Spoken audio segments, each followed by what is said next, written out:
अस्सलाम वालेकुम दोस्तों, उम्मीद करना तुस खैर नाल हो।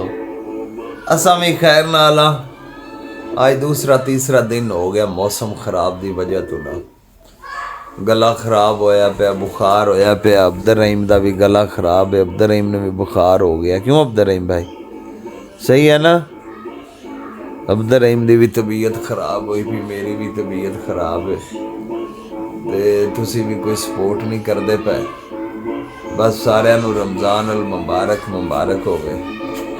सलामत साथियों, ਜਿਹੜਾ इंसान किसी भी अपनी मंजिल का इरादा कर लेंदा ना तो वो अपनी मंजिल दी आले रास्ते ते रवां दवां हो वैंदा। उस दे रास्ते विच बड़े लोग उन्हें रोकण वाले हो सन कि तू इदे ना जा, इदे ना जा, बह जा आराम नाल। वो लोग हासद करते हैं थोड़े तू कि यह किते कामयाब ना हो जाए।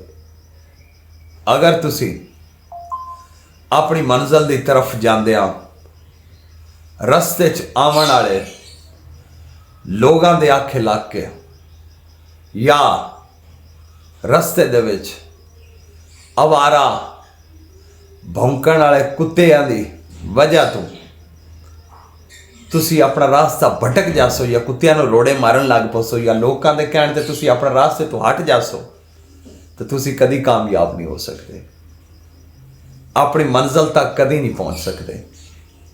इसलिए कि जिस इंसान जिहड़ी चीज़ का इरादा कर लवे ना वो भावें अच्छा हो भावें बुरा हो, उन्होंने फिर उस मैदान एक बार कूद ही जाना चाहिए है, बाढ़ ही जाना चाहिए है।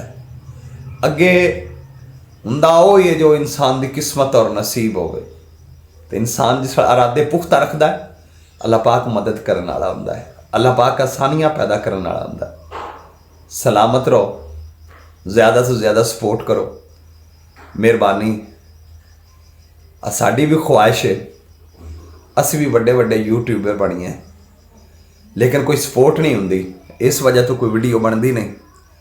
थोड़े दोस्तों साथियों की उम्मीद है तो अल्लाह के घर की उम्मीद है कि तुसी ज़्यादा तो ज़्यादा सपोर्ट करे सो, शेयर करे सो, ज़्यादा तो ज़्यादा वीडियो वेख सो। ये आज की छोटी जी वीडियो सिर्फ इन्नी। सलामत रहो, अल्लाह सोने दे हवाले, रब राखा।